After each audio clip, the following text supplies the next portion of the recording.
الحمدللہ رب العالمین والصلاة والسلام علی سید الانبیاء والمرسلین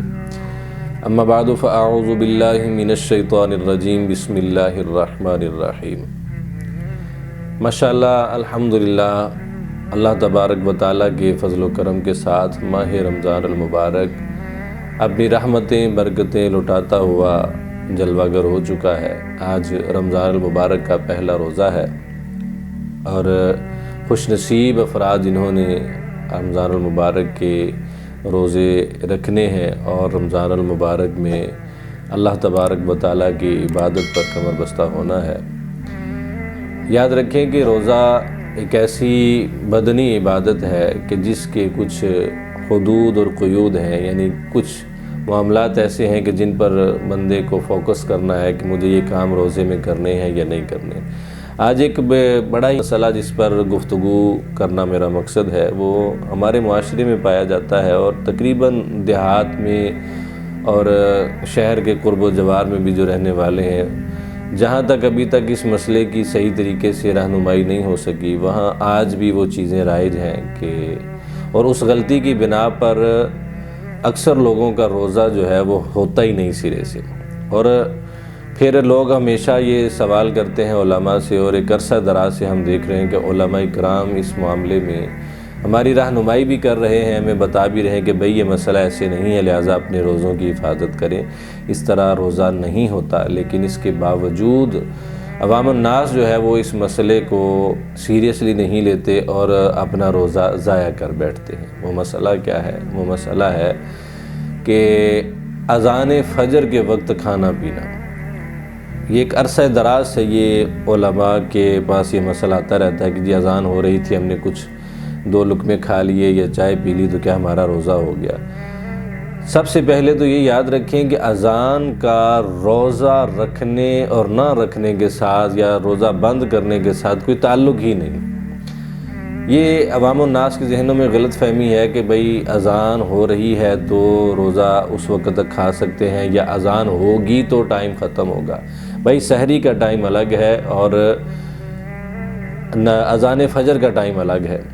اذان فجر جو ہے وہ فجر کی جماعت کے لیے دی جا رہی ہے، نہ کہ آپ کی سحری کے وقت کو ختم کرنے کا اعلان کرنے کے لیے۔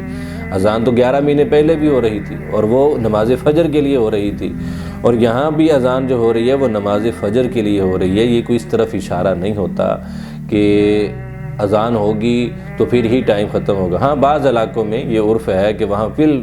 فور جیسے ہی ٹائم جو ہے وہ ختم ہوتا ہے اذان دے دی جاتی ہے، تو چلو وہاں تو مان لیا، لیکن روزہ میرے اوپر فرض ہے تو مجھے چاہیے کہ میں اپنے روزے کی حفاظت کروں۔ آج جدید دور ہے، موبائل میں اپلیکیشن موجود ہیں اور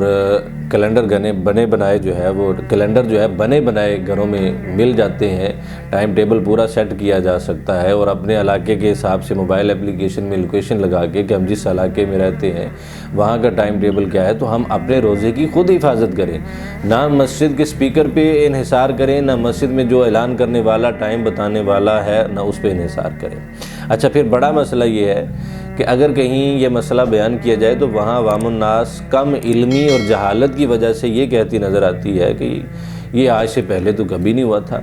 وہ مسئلہ یوں ہے کہ ہم کئی دفعہ علماء یہ رائے دیتے ہیں کہ آپ اذان فجر سے پہلے جب ٹائم ختم ہو تو یہ اعلان کر دیں کہ بھئی سحری کا ٹائم ختم ہو چکا ہے، لہٰذا کھانا پینا روک دیا جائے۔ تو یہ ایک بہت بڑی سہولت ہے جو ہمیں مسجد کے سپیکر سے ہی مل رہی ہے، لیکن جہالت اتنے عروج پر ہے، ان جاہل لوگوں کا ایک اپنا ہی الگ لیول ہے کہ وہ آ کر یہ ڈنڈورا پیٹتے نہیں، جی ایسا کبھی اعلان نہیں ہوتا۔ حالانکہ اسی دن جب یہ مطلب صبح فجر میں اعلان ہوگا، اسی دن جب آگے نماز مغرب کی باری آئے گی تو نماز مغرب میں جب افطار کا ٹائم ہوگا تو افطار کے ٹائم میں عموماً مساجد کے اندر راؤٹر چلائے جاتے ہیں، ہوٹر جس کو کہا جاتا ہے، اور